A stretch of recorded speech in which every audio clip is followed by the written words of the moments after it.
not saying that I'll care. I'm not saying I'll be there when you want me. I can't give my heart to you till your little single me up to the sky. I can't let the promise down. They'll always be around when you need me. No, I may not be alone each time you see me, or along the street or in a small cafe, but still I won't deny you, mistreat you. Baby, if you let me have my way,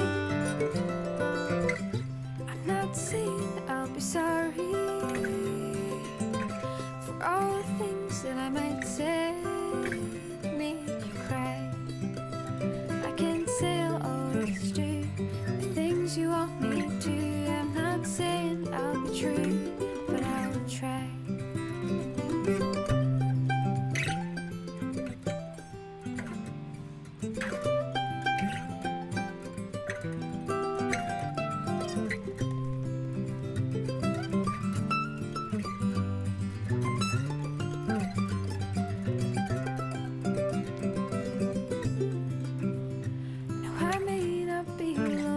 Time you see me, or show up when I promised that I would, but still I won't deny you, mistreat you.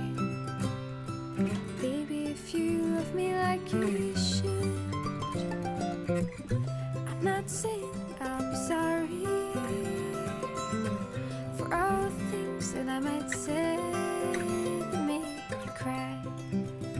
I can't say I'll always do the things you want me to. I'm not saying I'll be true, but I'll try. I can't say I'll always do the things you want me to.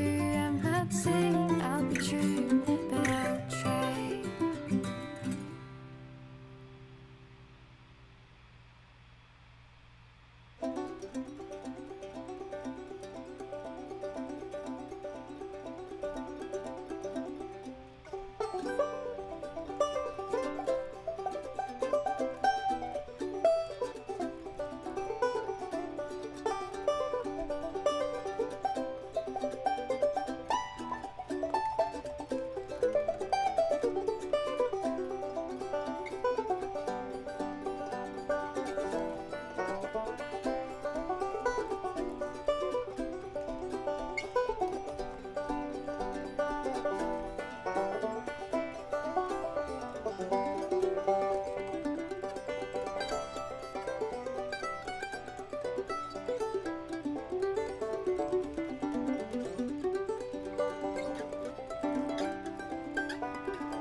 Hey folks, how's it going?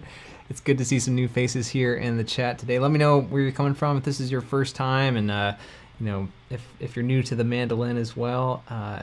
We've been doing these things pretty regularly. This is stream number 62 over the past maybe year and a half or so, and I'm David if you're new here, by the way, and thanks for checking out the channel. We got lots of mandolin content, and we'll be doing lots of mandolin stuff today, picking some tunes, talking about some different topics. I hear James got a request here for how to accompany vocalists, which is a really good topic that I need to work on as well, but maybe we could dive into some details together and field any other questions that you guys may have. But hopefully you guys are doing well, and so cool to see folks from all over the place, from Dublin, from Canada, all over the States here. Again, drop a line in the comments in the live chat here on YouTube to let me know where you're from and if you have any questions. And yeah, let's see. We got some familiar faces on the stream as well. What's up? Mason Crone is in the house. How you doing, Mason? And if you guys don't know Mason, he's got a great channel here on YouTube as well. Mason Crone Music, and does all sorts of bluegrass stuff, banjo, mandolin. Check out his channel. It was so fun getting to play a tune with Mason and a few other YouTubers on Mason's channel. We did a version of Cherokee Shuffle that you can check out over on his channel, and grab a transcription for a solo that I played over on Patreon.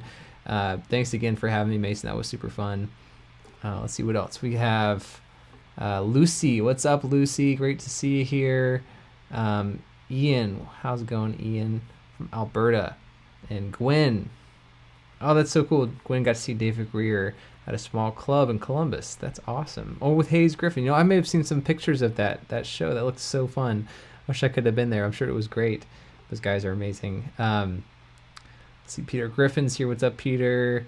What else we got? Someone from Cape Town. That's awesome. Very cool. Arlington, Mass. I used to live pretty close to there. I lived on the Cambridge line between Cambridge and Arlington, right off of Mass Ave. So we were probably neighbors at some point. I'm sorry I missed you. Let's see, Neil Gordon's here from Portland. Rosh from Alabama. Nice. Nice. Yeah, talking about the weather. New to the live stream, Jeff. What's up, Jeff from Asheville? Nice. I live not too far from Asheville now, here in Travelers Rest, South Carolina. We love going up to Asheville to see shows and just to enjoy the culture and the scene up there. Been up to that Jack of the Wood jam once, which was so fun downtown. Let's see what else. David asked, can we talk a little bit about the challenges of playing plugged in? I hate it. Yeah, I can relate to that for sure. That's a good maybe thing to field here at the beginning. If anyone else is interested in live sound setup and how to navigate pickups and DIs and all that kind of stuff, it's definitely a maze. And I don't know what the best affordable option is, but I can let you know what I use and the challenges that I've encountered and how to get around them a little bit. Something I haven't done quite as much as some, but for the most part, I hear most professional mandolin players recommend the K&K twin pickup, which is what I've got installed in this Piteous mandolin here. It's an end pin pickup, but you can also get the external one if you don't want to drill a hole in the end pin here. And it sounds pretty natural on its own. In fact, these days, I just use the pickup. Before I've blended with a microphone as well, like a clip-on mic. You can get something like an Audio-Technica AT35 Pro, I think is kind of the older model, or some of the newer ones that they have, or the DPA mics are also really good. But honestly, like the pickup sounds pretty good to my ears, as long as you have a really good preamp and some EQ options on your DI. And for that, I use a Grace Felix, which is a pretty expensive little piece of gear. It's just this kind of brutish box. It's just like this black box that you put on the stage that has a bunch of knobs, and I still don't really understand how exactly to use it, but basically I just tweak things. It's got a lot of EQ options, and you can blend two signals, use a clip-on mic, or plug in a microphone on a stand just to get that kind of back and forth feel, so you can mix yourself on stage a little bit more with that microphone. So there's lots of options with that, and just spending some time on stage at your sound check, getting to tweak things, make sure it's at the right settings for the room and for the setting that you're in. You can get a really good sound with just the pickup there. But if you can't afford that, I think those go for maybe like $1,000 or more these days, which is kind of crazy. There's some other affordable options. There's one called, I think, the Tone Dexter or the Tone Bone. I forget which one it is these days. That's a really good one. Some people say that the LR Baggs Venue DI does a pretty good job. But whatever you get as far as the DI, I think it's really important to have a boost option, because that way you can have kind of two levels of volume that you can use, one for solos, one for playing backup, without having to hold back quite as much. That's the hard thing, is with a DI you don't really have quite as much mixing options to step up to a mic and to step away, like we do so much in bluegrass. So having the option to have a quieter volume for when you're chopping, so you don't have to hold back and you don't overpower the rest of the band with your chop, then a little extra volume whenever you're taking your solo to cut through. That's really important. So definitely check those out. Those would be my suggestions. And as far as some details with the EQ, I find like cutting about 1K, like having a little bit of a dip there at 1K really makes the mandolin sound a little bit more natural. And then trying to maybe lessen the highs and the mids, and having a bit more on the low side usually helps make things sound a little bit more natural. But you got to experiment, and every mandolin sounds a little bit different here. But yeah, I think we have some folks saying they prefer mic to plug in. I think I probably do as well. And sometimes if you're at the right setting, just a Shure SM57 can do the trick. And those microphones are pretty feedback resistant, so even in loud settings that can do a good job. But if everyone else is plugging in, if you're playing with percussion or electric guitar or electric bass, stuff like that, it's really hard to cut through whenever you're playing on a mic, and you're going to struggle with feedback no matter what mic you're using. So plugging in sometimes is the best option, where you can hear yourself, other people can hear yourself too. So I think it's helpful to have kind of separate setups, one for the loud settings or outdoor settings where you're playing on bigger stages at festivals or at a loud bar. You might want to use a DI, and then for quieter listening venues, it's much nicer to use a microphone, and you get a much more natural sound that way. But honestly, you don't sound natural either way with a microphone or with a DI. It's never going to sound exactly like the mandolin in just the room. So you're always cutting your losses and compromising whichever way you choose. So it's good to have both options for sure. So hopefully that answers your question there. And thanks so much for asking that. That's something I've been thinking a lot about, especially with Tabitha. We've got our own kind of live rig that we use for some local gigs, and then we got some DI setups for some louder, bigger venues, and we use the Shure SM57s quite a lot. Also, another microphone, if you're interested in kind of a more expensive option, this microphone is a really great option. It's a KM 184 Neumann mic, and they're pretty expensive as well. I think they go for $800 or $900, and they work really well like in a PAC or kind of listening room venue where you can really control the sound a bit more. Gets a really nice tone out of the mandolin. So those would be my recommendations if anyone's interested there. Let's see. So if you're interested too, I talked a bit more about this with Andrew Collins, who's one of my favorite mandolin players, and he's also a great studio engineer and has so much knowledge about this kind of stuff. And we went into some detail on studio recording, mic placement, EQ settings, also into live sound settings. And he's got a pretty similar setup to myself, where he's got the Grace Felix, and then often we'll plug in this Neumann mic into the Grace Felix as well as the K&K, blend those two signals together, get some nice options for some tone there.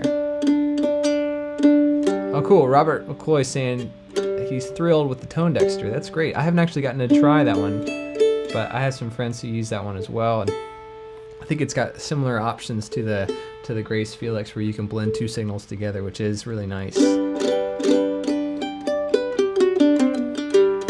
Cool. The Timothy saying uses the Baggs Para Acoustic, takes the tinny out of the K&K. Yeah, the K&K just flat doesn't sound the most natural. You definitely have to kind of soften things and mellow the tone a little bit.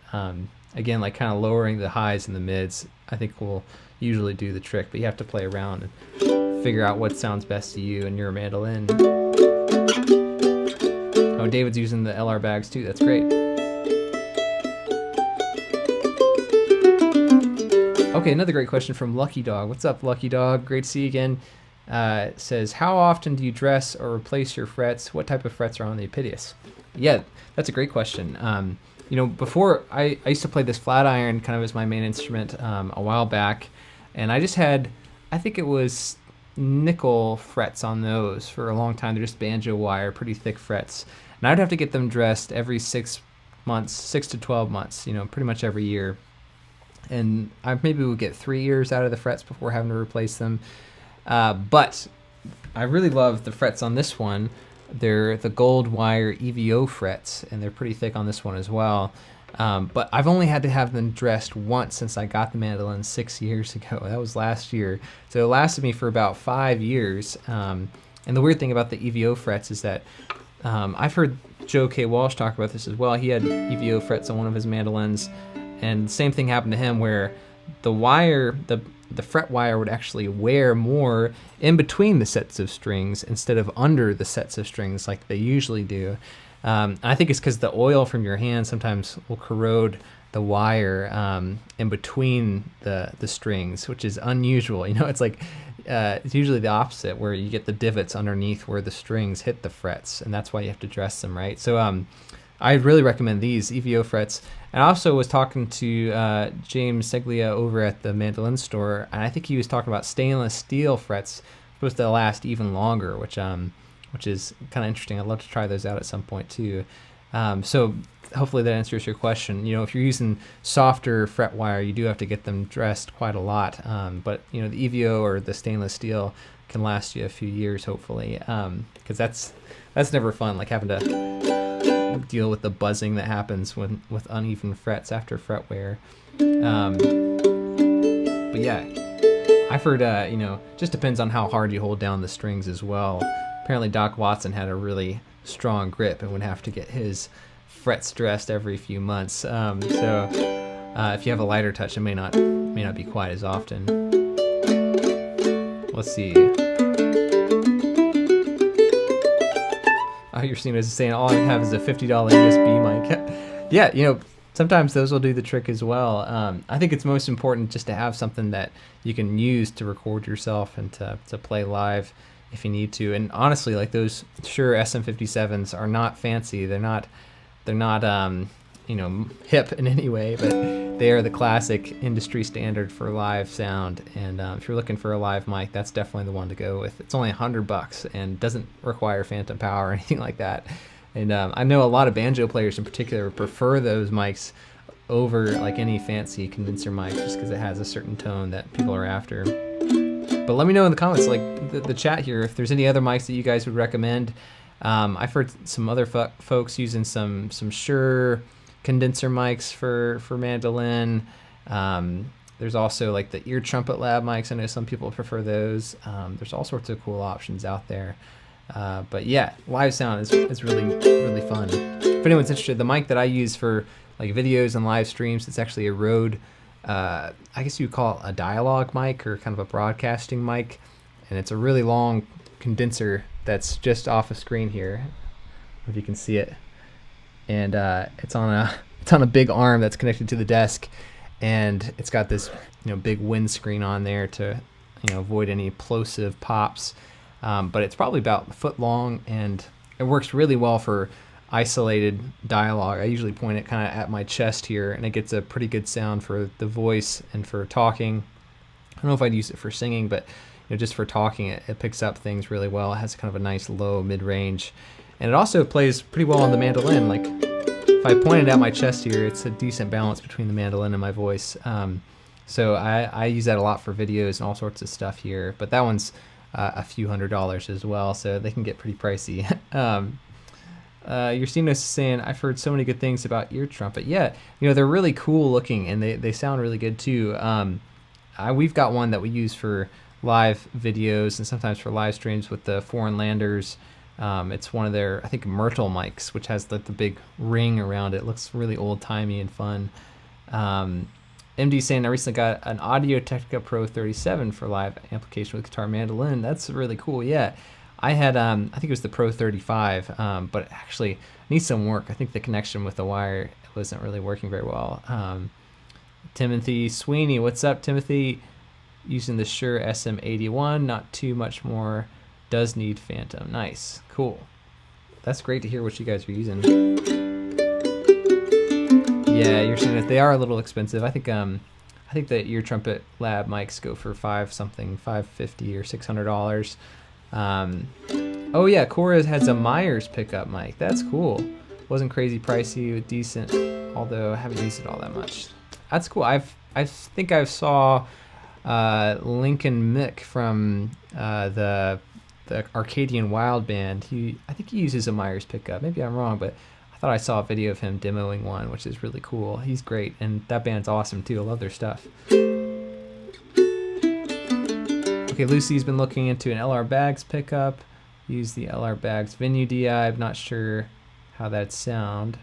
Yeah, well, I think you guys sound great, Lucy. That might be a good option, like pairing the LR Bags pickup with the DI, just because they're probably designed to go together. That's really cool. And Cora's got one called the Feather. That's cool. Awesome. Well, speaking of live sound, it's all super important, but if we're not playing anything, then it's not that important. So how about we take a break and play a tune together? And I thought it'd be fun to start things off with this tricky little number, the Blackberry Blossom. Not to be confused with Garfield's Blackberry Blossom, which is a different tune. Maybe we could check that one out later too. That's a super fun one. But this is just the classic Blackberry Blossom. I first heard this on Manzanita, that great Tony Rice record, and there's so many other great recordings of this one. And there's a lot of notes to this one, so we'll take our time warming up with this one here. We'll be picking some other tunes throughout the stream here. So if you guys have any requests for other tunes that we've looked at here on the channel or over on Patreon, let me know. We can get them lined up to play today. But maybe we'll start with this one. And I think one of the hardest things about this tune is just playing the chords. Getting all those chords in.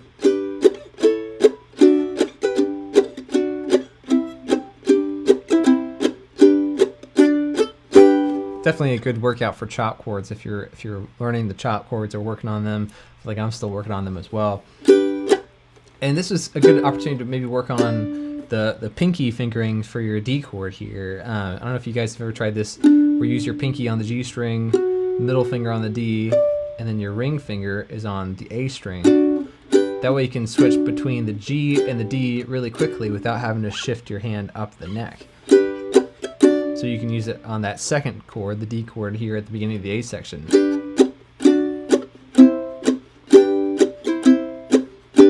Then you probably slide up to the A here and use the different fingerings for the D chord at the end of this first line, just because it kind of makes a little bit more sense coming from the A chord. But you can use the pinky fingering here on the second line. And at the end of this line, use that pinky fingering as well. So a few opportunities to try that out if you're interested. You don't have to finger the chord that way. You can always just shift up and use the normal fingering. But I don't know, it kind of feels nice after getting used to it, having that ease and fluidity between the G and the D just staying in the same position like that. So lots of stuff to work on, and not to mention playing the melody, taking solos. And if this is your first time here, what we do for these live jams is since we can't hear each other, we'll just take some turns where maybe I'll start things off and play the melody while you back me up, and then I'll play the chords while you play a solo or play the melody on your end, and we'll go back and forth like a good old bluegrass jam here. So how about we take this one nice and slow here, something like a...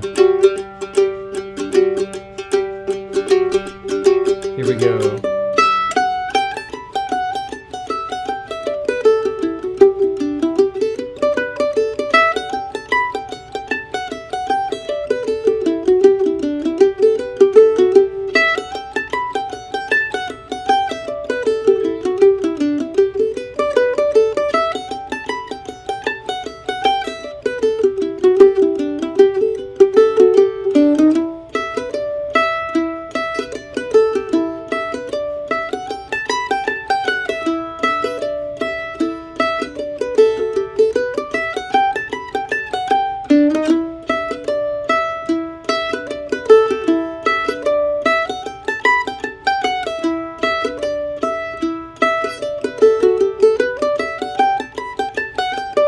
Your turn.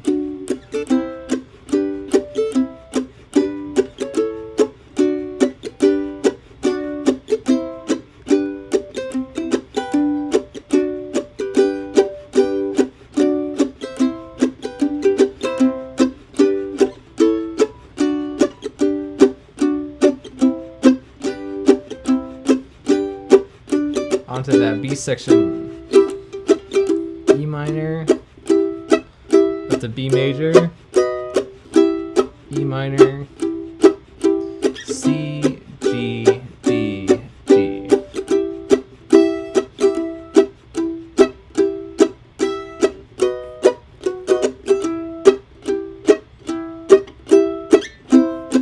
All right, my turn. Here we go.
That B section here.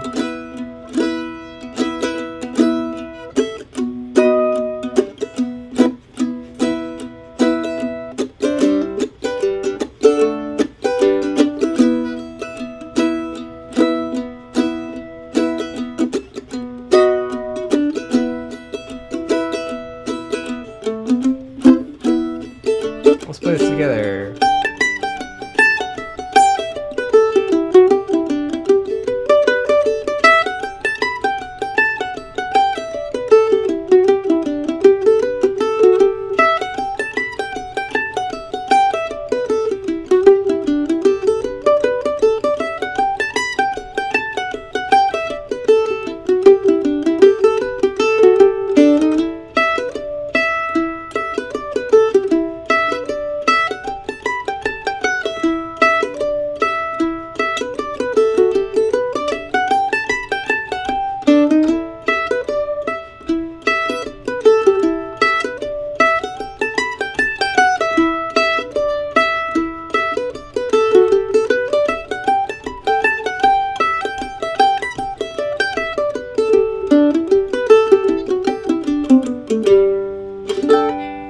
Nice work, folks, on the good old Blackberry Blossom. Let's see what's been going on here. What have I missed in the chat? Oh, nice. Lucy's been working on Cuckoo's Nest. That's fun. We'll add that one up next here on the list for tunes to play. Oh, yeah. Timothy says, just finished the Tony Rice Still Inside biography. Yeah. I've been really enjoying that. You know, I've been kind of chipping away at that this year. I'd be halfway through it. And I just love getting kind of insight into the psyche of an amazing player like that. And, you know, getting to hear his story and like just even reading about the amazing time where he went out to California and was just in this huge prolific moment of his life where every like 6 to 8 months he was releasing a new record and then dropping another record with David Grisman and all these amazing people. Just really inspiring to read, so definitely recommend that if anyone is a Tony Rice fan. I think the book is a little bit harder to find, but you can buy some used copies online. Let's see, Brahman Sinclair's here. What's up, Brahman? Was waiting, realized dozed off for 30 minutes and missed everything so far. Oh, I'm so sorry. Well, you can go back and rewatch the first part of the stream if you want to, but thanks so much for joining. I know it's so late down in Australia, but glad that you're here. I hope you're enjoying that new mandolin still. Oh, well, hey, I think I'm sure you're sounding great, the Magic 8 Ball. That's awesome getting to play with you here. I'm honored getting to play with all you folks.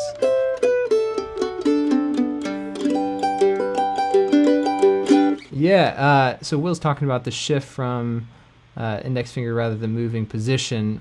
Just noticed this over on another site. Yeah, that's cool. I think a lot of bluegrass mandolin players will do that. If you see folks on stage, they're usually doing that motion. If you're starting with the 1 chord as the 4-finger shape, like we are here for the key of G, when you go to the 5 chord, it makes sense, just doing this. It's a little bit, I don't think it's quite as useful if you start on the 3-finger shape as your 1 chord. So let's say you're in the key of D, for instance.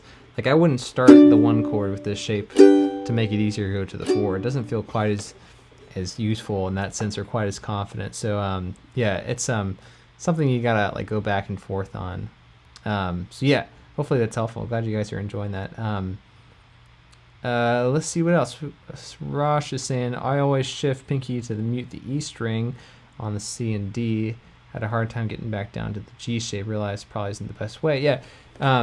So going from C to D and changing fingerings, I don't like doing that quite as much. Or it just kind of makes sense if you're using your pinky to mute the E string for the C chord, just shift up, use the same fingerings. That way you can keep your pinky on the E string muting that shape. If that's what you're saying, I would definitely agree with that. It kind of just makes sense to me to only use the pinky fingering for that D chord when going from the G back to the D, back to the G, all that.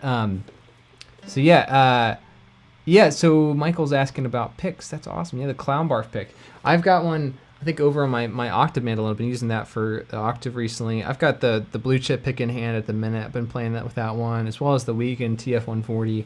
Those are kind of the 3 that I feel most comfortable with, and I kind of alternate just depending on what's available around the house or in my mandolin case. But the clown barf picks are great. Definitely recommend them. I think you can find them at the Banjo Ben store, the online general store, as well as Timothy St. Elderly has them. That's great. So yeah, check them out. They're really affordable, really great sound. Love them. Let's see what else. Yersina said, learned my first tune by ear last week. Congratulations. That's a huge accomplishment. That tune's going to stick with you forever. I feel like when you do that with tunes, it really just becomes a part of you in a weird way. Tablature and standard notation is super useful as well, but sometimes just learning by ear can cement things in even more because you don't have the crutch to fall back on, whenever you forget things. What's up, the Pelican 3? What's up? Thanks so much for joining. Your first mandolin arrived. Oh, that's so great. Jessica saying yesterday her first mandolin arrived. Congratulations. I'm so glad the videos have been helpful. Oh yeah, Rosh is saying the Dunlop Prime tones are pretty affordable as well. Those are great picks that are similar to the blue chips. Yeah, there's some great options out there for picks. Well, I want to make sure if James is still around. I know he was asking about accompanying vocalists on the mandolin, and that's a really great topic. We haven't talked too much about, actually, so it'd be fun to delve into that topic a little bit more if folks are interested. And it's something I've had to think a bit more about since starting this Foreign Landers band with Tabitha, where it's usually just the 2 of us playing live shows, and I play mandolin for a large majority of the songs. I play some guitar, and now that I have this octave mandolin as well, I've been using that on some songs on our live sets as well. But yeah, accompanying vocalists on the mandolin is tricky because oftentimes if it's just a duo, doing the chop doesn't really cut it.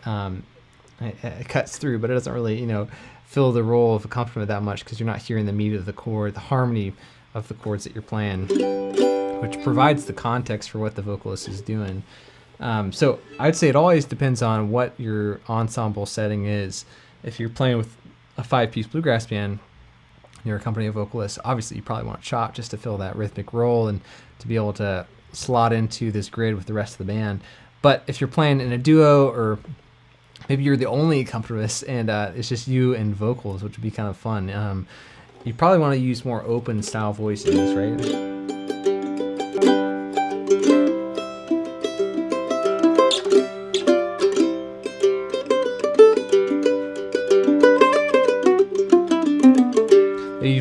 some lines and some fills to kind of offer more of a counterpoint instead of just a static harmony, which is fun. When we have all this space to stretch out underneath a vocalist, well, firstly, you don't want to play too much, right? You don't want to be distracting, but you do have the space to play more than you would if you're playing with a 5-piece bluegrass band.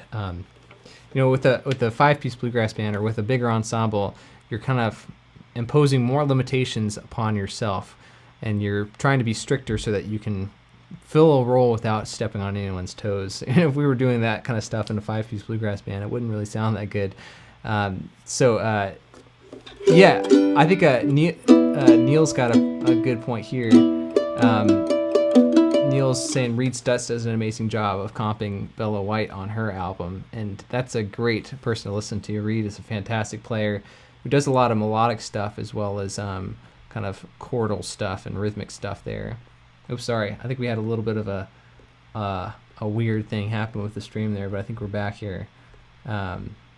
Apologies for the interruption there, but back to the accompanying vocalist. Let's say like we're playing a song like "Bury Me Beneath the Willow," which is a classic bluegrass song, but could be played kind of as a solo mandolin and voice accompaniment. I think I can sing that one. How's it go?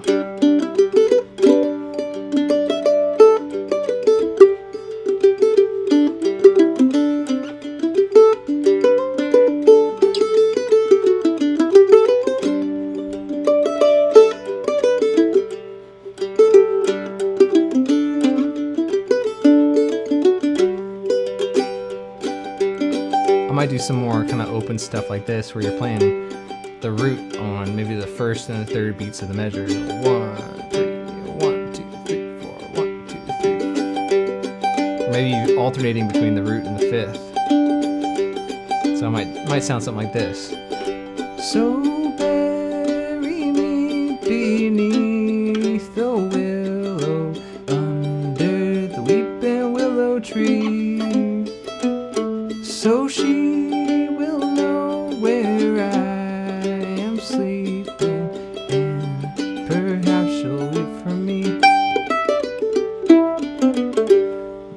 apologies for the singing, it's a little high for me, but you kind of get the idea. We're playing some more sustained stuff, also playing some more single note stuff instead of just doing always hitting all 4 sets of strings at once. That can offer kind of a little bit more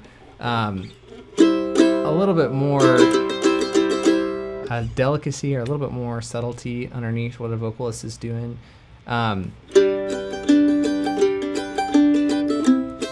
Sometimes less is more.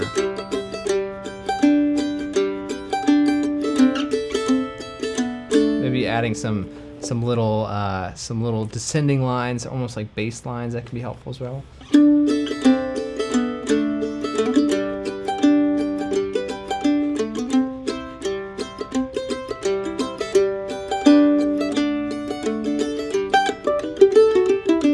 Maybe adding some fills as well, stuff like that can be really nice. I'd say, yeah, trying to be more like a guitar player can be helpful, and listening to folks like Doc Watson or Brian Sutton, those can all be really helpful resources. Obviously,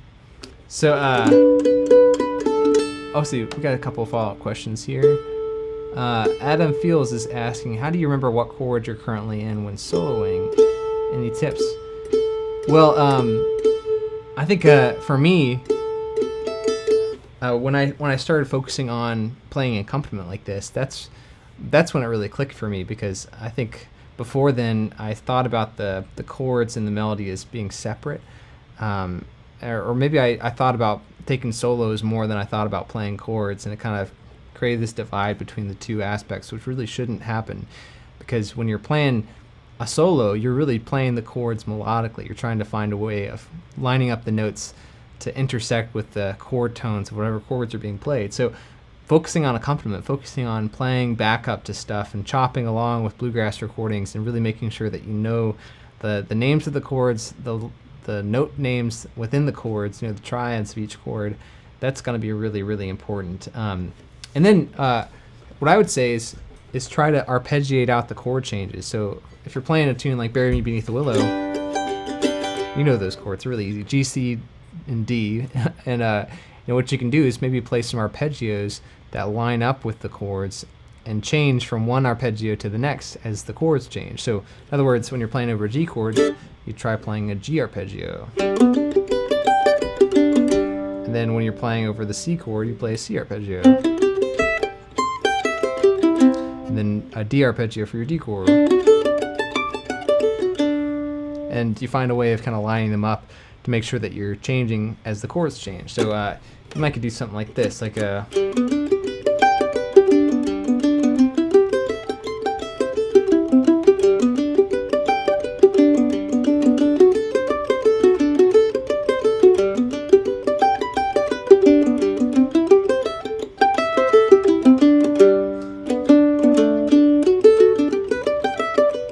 like that, where you're trying to play the arpeggios and line them up where the chord changes are. Hopefully you could hear where those chord changes happened, even though I was just playing single notes there. Something I'm still working on as well. I talked about this with Joe K. Walsh on a video we did together here on the channel, where he was talking about starting arpeggios on different notes besides the root. And that's another really useful thing to try out. It just gets you a lot more familiar with where those chord tones are and how you can take advantage of them when you're playing a solo. So when I'm playing a solo over that tune, I might use a lot of those arpeggio notes but fill in the gaps with some other notes on the G major scale, like a...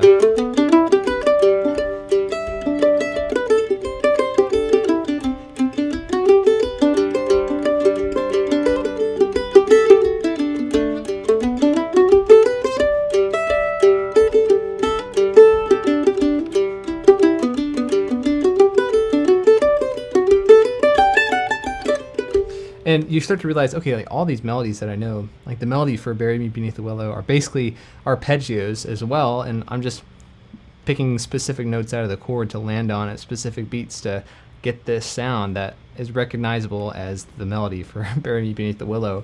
And you can find ways of intersecting those tones in different places. And all that stuff is really useful for playing accompaniment and backing up a vocalist and trying to play more melodic ideas. And for me now, it's kind of like the line between accompaniment and taking a solo is blurred, or again, you don't want to play too much underneath the vocalist, but you start to think about how the chords and the melodies kind of intersect, how you can maybe connect chords together with more melodic lines and use all those same principles with the arpeggios and the scale to get from one place to the next. But honestly, it just takes a while to figure it out, and I don't know, it just takes a lot of doing it to get comfortable with it. You're gonna make a lot of mistakes, which is totally cool. Just all part of the learning process there. But let's see, we got a couple other questions here. The Pelican 3 is asking, what key is Red Haired Boy usually in? And yeah, it's I guess you could think about it as A major. It's kind of got an A major sound where it starts and ends on an A major chord, but some people call it A modal as well, because you've got that G chord in there, like Timothy is saying. So you probably want to think about it as the A Mixolydian mode. I think that's probably the closest thing to it, where you're still playing the C sharp. It's not an A Dorian, because you'd have a C natural in there, but it's got a C sharp and a G natural, which when you center those notes around an A, it kind of lines up with the A Mixolydian scale. But the tricky thing is that sometimes you play a G sharp in that melody too. So that's why you often hear the broader term, A modal being tossed around, because it kind of intersects between A Mixolydian and the regular old A major. So hopefully that helps there. That's a great one. We haven't looked at that one on the channel just yet, but I hope we'll look at it sometime soon, because that's such a classic tune and it's really fun to play. So speaking of playing, though, we had a request from Lucy for the Great Cuckoo's Nest. So let's see if I can pull that up. That would be a fun one to play. It also has kind of a modal flair to it, where it changes between D Mixolydian and then regular old D major here. So let's check this out together. So D Mixolydian, if anyone doesn't know that mode, just like your D major scale, but you have a C natural in there instead of a C sharp.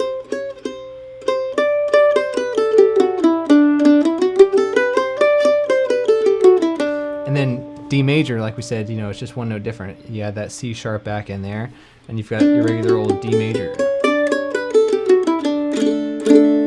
And you can see throughout this tune, even if you haven't played it before, there's some accidentals where you have that C natural added in the standard notation, the 3rd fret on the A string. But then you also have the 4th fret on the A string too, that C sharp here at the beginning. And then C natural,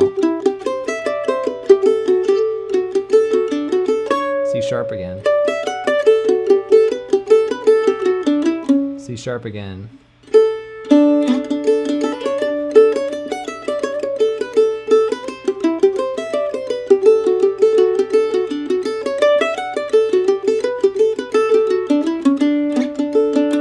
And then the same thing happens on the B section where you have C sharp, C natural here, C sharp again.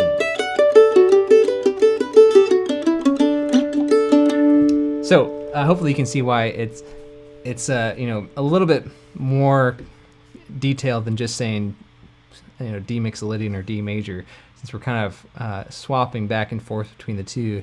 This is where you have to do some kind of chord analysis or key analysis like you would for a jazz song almost. And for this song, really there's 2 measures on each section where we're playing with the D mixolydian mode. And that's, you know, where you have the C chord and the G chord, measures 3 and 4 of the A section, and then same idea on the B section, measures 3 and 4 of the B section, where we have that C chord. You're playing in the mixolydian mode because we have that C natural to deal with. Otherwise, we're playing in the key of D major, right? So as you're improvising over this tune, that would be really useful information to just think about the pools of notes that you have to choose from at any given point in the song. So the first 2 measures, you're going to be in D major. Next 2 measures, D mixolydian. Next 4 measures, D major. And then that repeats for the whole tune.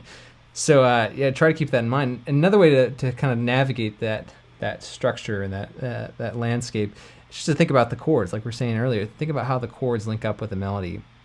So whenever you come across that C major chord, that should be a red flag, because, you know, if we started out in the key of D major and we come across a C major chord, obviously we're going to have to change keys, because, you know, if you're playing a C sharp over a C major chord, it sounds really bad, right?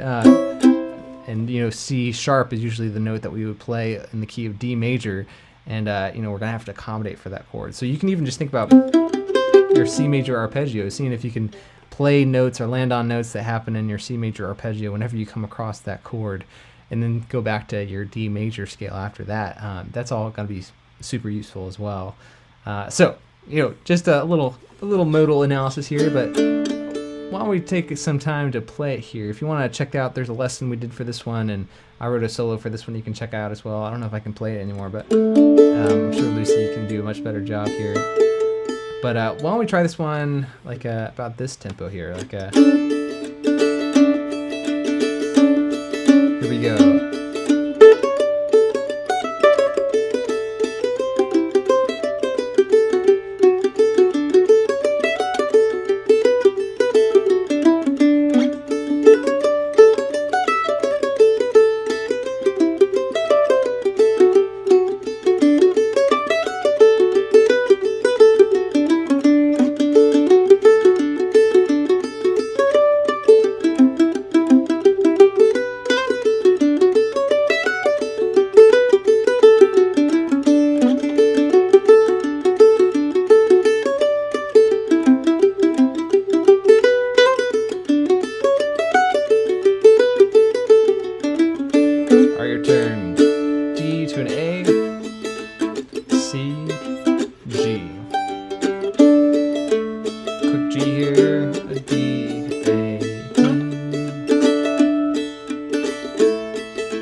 B section, we have a longer D chord, a longer C chord, D.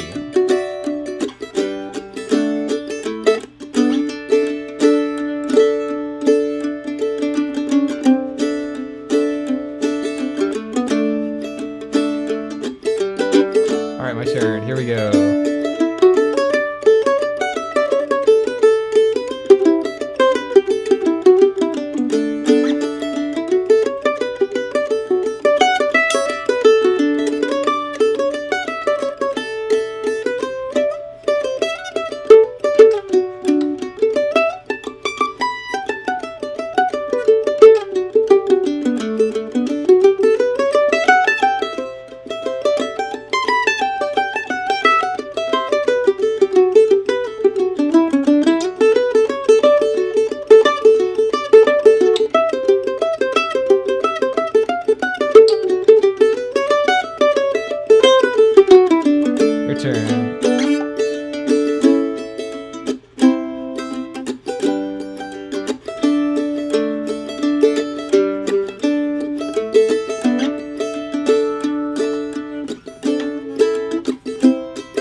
this together. Here we go.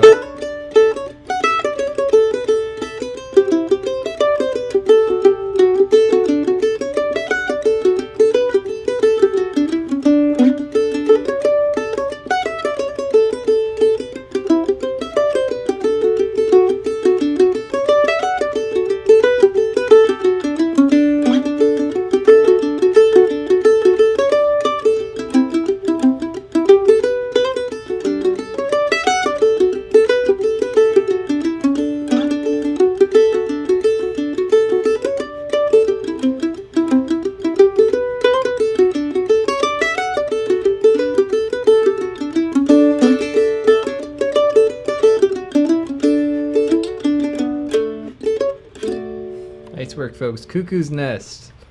Sending that one out to Lucy. Awesome job. Cool, cool. How you folks doing here? Sorry about all the mood talk. Let's see. Yeah, Tim saying got to learn me up some modes.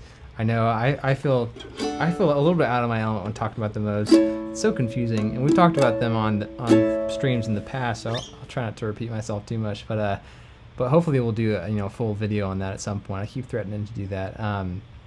Oh, Sherry White's driving but listening. Great information. So glad it's helpful. Thanks for checking it out, Sherry. Yeah, Tim saying Cuckoo's Nest. He's partial to the Norman Blake version, but Mike Marshall has a nice arrangement with a lot of chromatic walks. Yeah, that's I think that's another place I heard it too. I remember I was on the Artist Works site right when it started up. It must have been like 12, 13 years ago, something like that, and got to learn a version of that from his website. And I remember hearing Nickel Creek's version too. That was probably the first one that I heard. There's some other great versions too, like Norman Blake, like you were saying, a few other ones out there. It's kind of a fun little tune. It doesn't get played quite as much in jam sessions as I would think it would, but we can bring it back, together we can bring it back. We'll see. Maybe I'll break down the octave here for a second for a change of pace.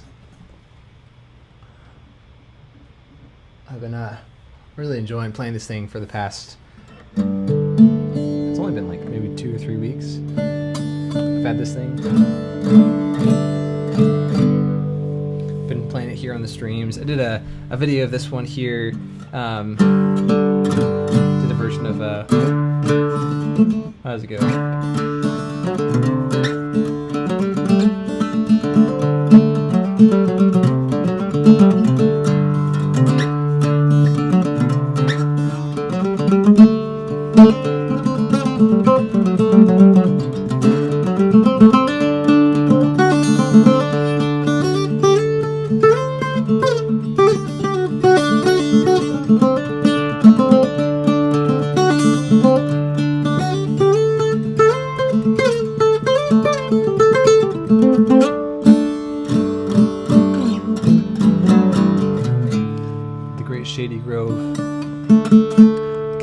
Michael Hedges version of that, where I like check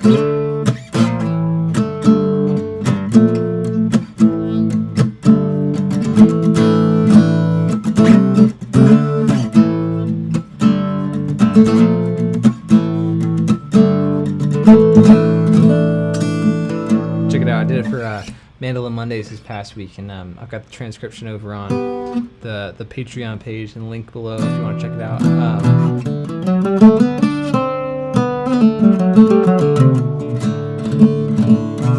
Yeah, if anyone is new to the octave, Brian was asking, the chord shape's the same for the octave as the regular mandolin, and that's a great question.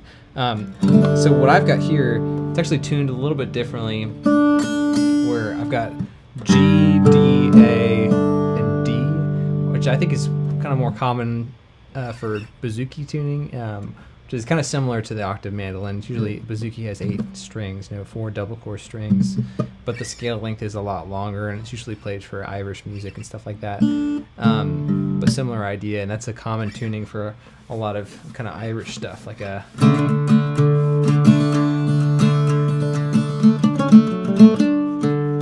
it's hard to, let me see if I can think of a tune that I could play in this tuning here.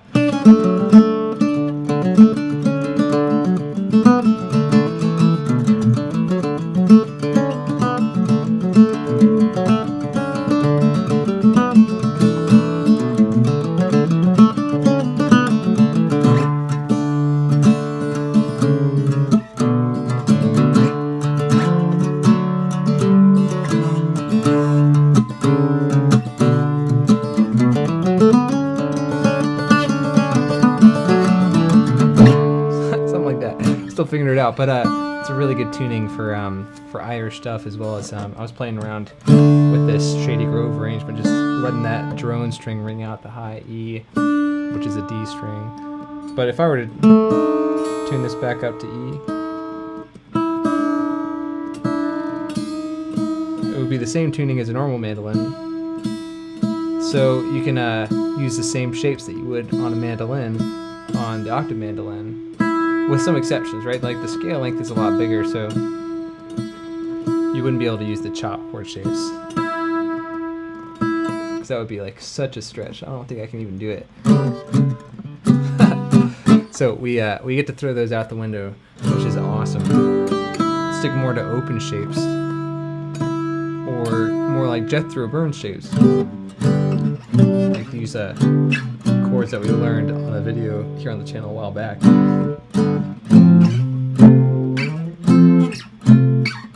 A lot of 3 or 2 note voicings. Sometimes just 2 notes is enough to really fill out the sound and get the chord across, which is really nice.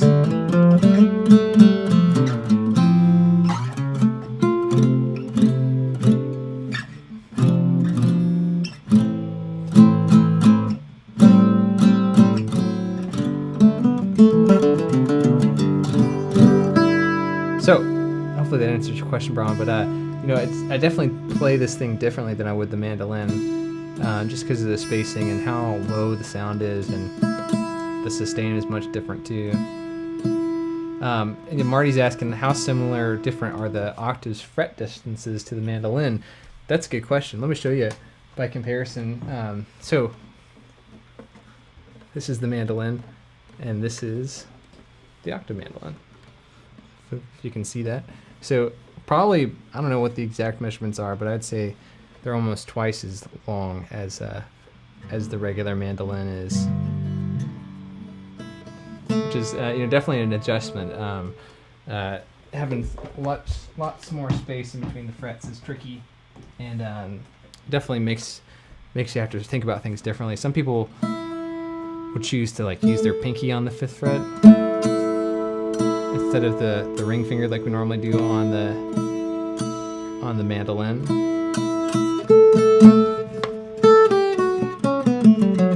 So instead of doing like usually on the mandolin, each finger covers 2 frets of space in the first position, where you'd have a. But on the octave mandolin, sometimes each finger just covers 1 fret of space. So it'd be like,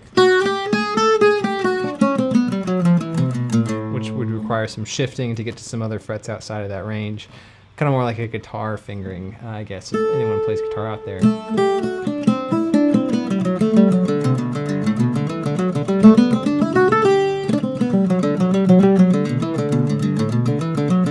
But, you know, I think this scale length is actually a little bit shorter than Bouzouki's and even some octave mandolins out there. Like, I think this is maybe shorter scale length than some of the octaves that I play, like maybe Northfields. I'm not exactly sure what the precise measurements are, but so it's a little bit more comfortable where if you want to, you can make the stretch and use the ring finger on the 5th fret and the pinky on the 7th. It just requires a little bit more mobility and agility there to make it work. And I think that feels more comfortable to me. Still kind of figuring it out and going back and forth, but let's see. Manoth, what is up?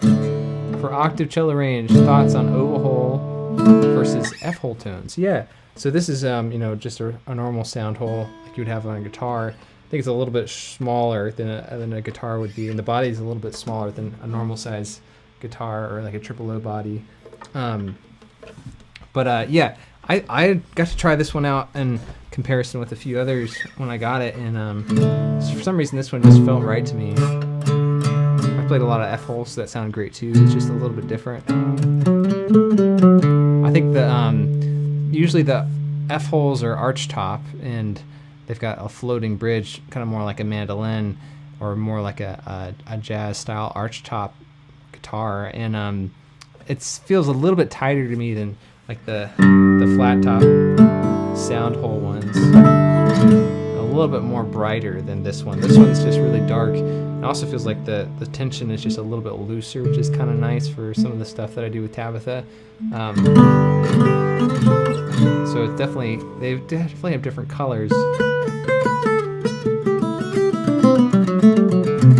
And I imagine if you're playing in a big band and you want to cut through with a little bit of a tighter, brighter sound, then doing an arch chop would be the way to go.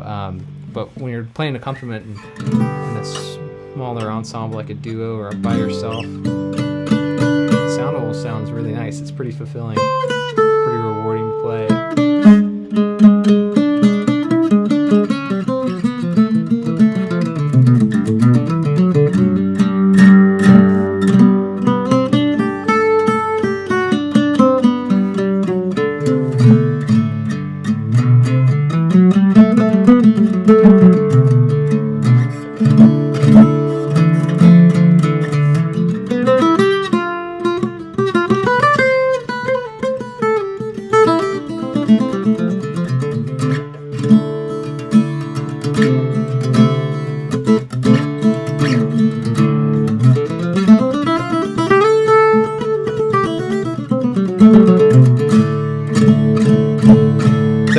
Why don't we play something together? Here, how about we pull up a tune that would work well on the octave mandolin. Maybe something like, ooh, this could be kind of fun. I don't know if anyone's going through the beginner series. We looked at a tune called John Riley the Shepherd. How's it go?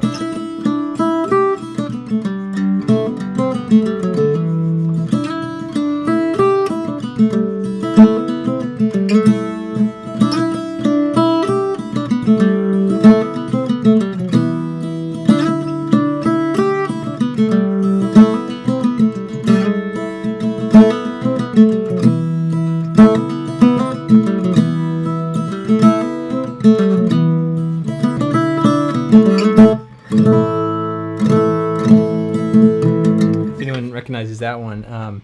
It's a really simple tune, and what I love about this one, it's kind of a tiny bit unusual because the B section doesn't repeat. So you just have two A sections followed by one B section, A, B. And here, let me pull it up so you can check it out together with me. Here's the transcription.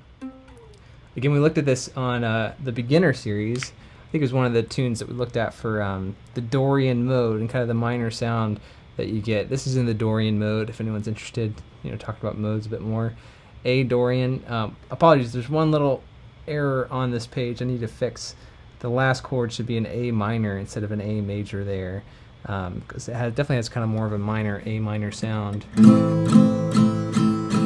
We're also playing a lot of C naturals, but we're playing F sharps too, which is a little bit different than the normal natural A minor. Usually the normal natural minor has an F natural here for A minor. So that's what makes this a Dorian mode. Or another way you can think about it, if you check out the key signature there, we have one sharp, and that's the same key signature as G. So it's basically the G major scale, just starting and ending on your A note. That helps. Sorry if I'm confusing folks out there. That's really helpful information to know as you approach a tune like this. But yeah, I played the melody for you guys. Why don't we try this one together, like really nice, slow, and mellow. Maybe something like a.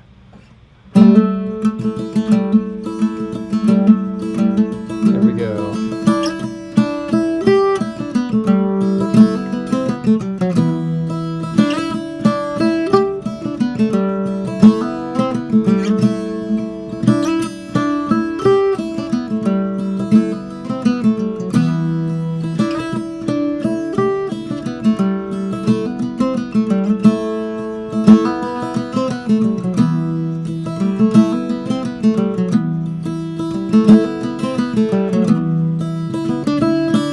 Play it together with you again. Here we go.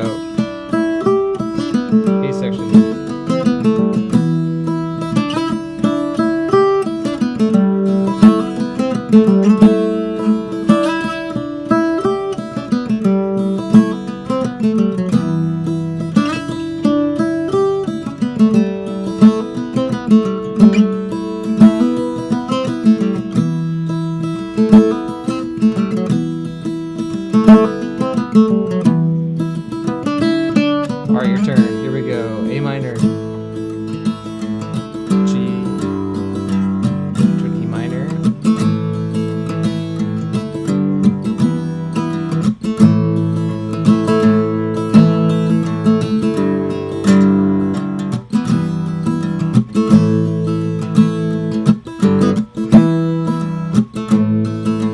section.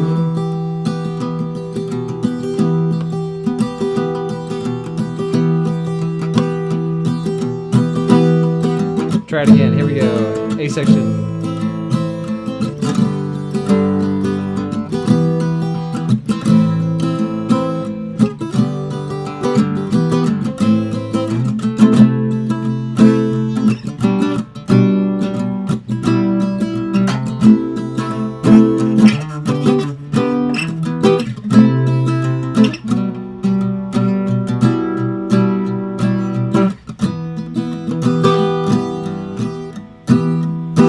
My turn. Here we go.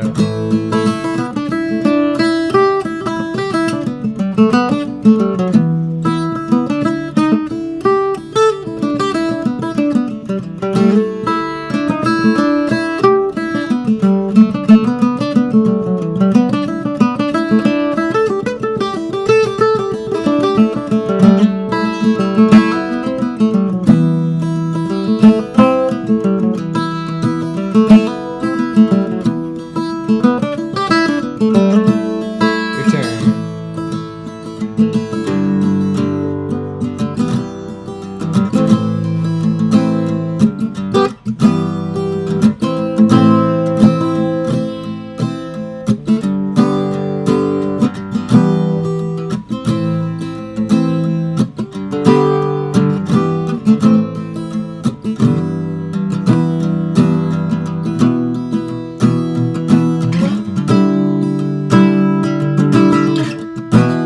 Here we go together.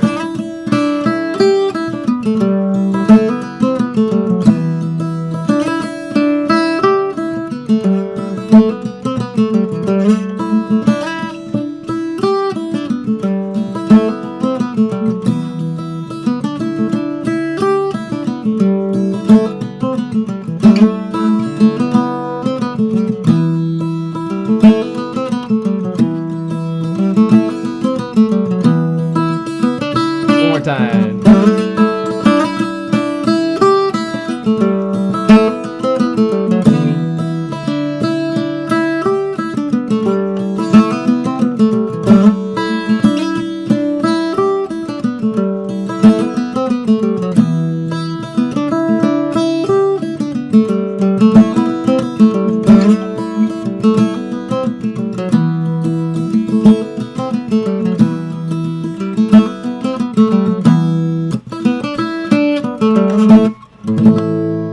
Nice work, folks. John Riley, I can't even say it. John Riley the Shepherd.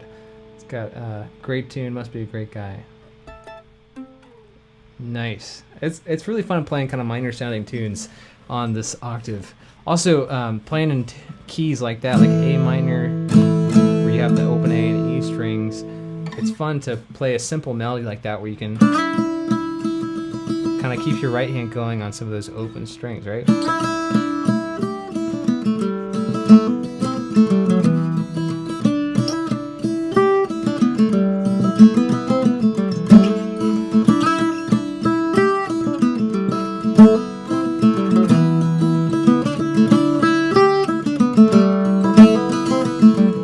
Heard John Reichman talk about that as kind of banjo frailing on the mandolin. It works great on the mandolin too. He's got a great version of that tune Little Maggie and a few other tunes like that where he kind of uses his open strings as a way of filling out the sound. All you have to do is keep your right hand alternating for those longer notes and kind of allow your pick to brush those higher sounding strings while you're letting the melody kind of kick through and punch through a little bit more. Let's see. Fenario's here from Patagonia. Awesome. Love some octaves, trying to flat pick some banjo rolls. Sounds amazing for that. Yeah, doing stuff like how would you do that?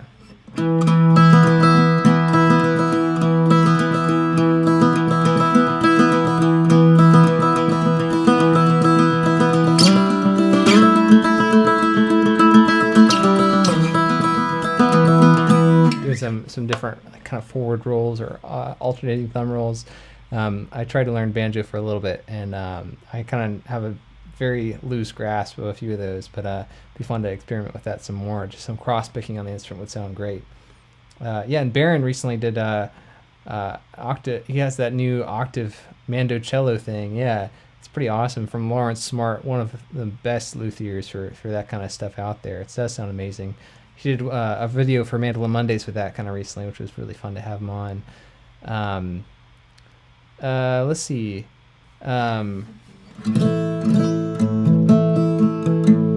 Yeah, Evan's asking, am I using alternate picking for that? I probably would tend to use more alternate picking for cross picking stuff. Down, up, down, up, down, up, down, up, down, down, down, down.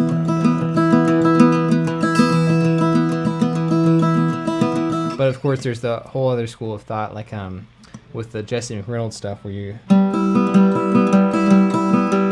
do multiple ups, where you do down, up, up, down, up, up, down, up, down, up, up, up, down.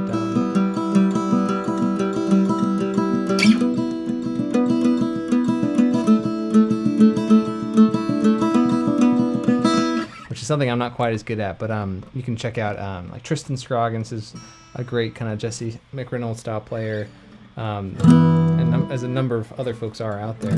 It's cool hearing like David Grisman did that on that Pioneering Women of Bluegrass Music, the Hazel and Alice record. David's playing mandolin on that, and he does that stuff so much in the background. It's kind of fun to hear. And Sam Bush does that as well sometimes. It's just a different sound, and it can be helpful to pick and choose which version that you use, depending on what idea you're playing over. Oh yeah, sorry, Will's requesting the Tennessee Waltz. That would be kind of fun on this thing. How would you do that?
I did a version of that one on the mandolin where I tried to change keys like every 8 measures or something like that. It was absolutely ridiculous. It was much nicer in just one key, and very, very nice on the octave mandolin too. Thanks for that request, Will. We'll have to maybe do an in-depth lesson on that one at some point too. Let's see. Awesome, cool. Some cool bouzouki tetrachord tuning. Awesome. Yeah, some people choose to tune these strings in octaves. So doing like Will is saying C3, C4, doing kind of a lower C on the bottom and a higher C on top there. And then octaves for the F, F3, F4, A3, A3, D4, D4, having unisons on top. I've seen a lot of people do that. Some people will just do octaves on the D string too. I've seen, I think, who is it? Joe Craven does that on the mandolin sometimes too, where he has like a different octave on the D string or mandola as well. Maybe it's the G string that has a different octave. Super fun. I would definitely recommend it if anyone's interested. This is an octolindo mandolin from KR Strings, and they definitely make some great stuff. Northfield's out there. Lawrence Smart, definitely recommend him.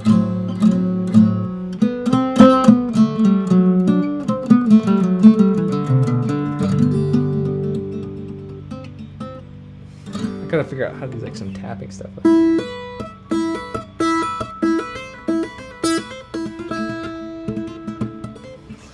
Pretend to be Tommy Manuel for a little while. No problem. Well, glad you enjoyed that. Let's see. Fenari says doing octaves on the strings on a flat top bridge is the same as a 12-string guitar. Yeah, definitely a very similar sound.